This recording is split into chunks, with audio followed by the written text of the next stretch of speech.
الماضي وخلي ذكريات. راه كلشي في الدنيا تألم ونساو اللي فات باش تحس بقمة الحياة.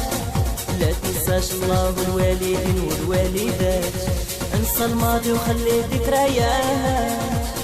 راه كلشي في الدنيا تألم ونساو اللي فات باش تحس بقمة الحياة.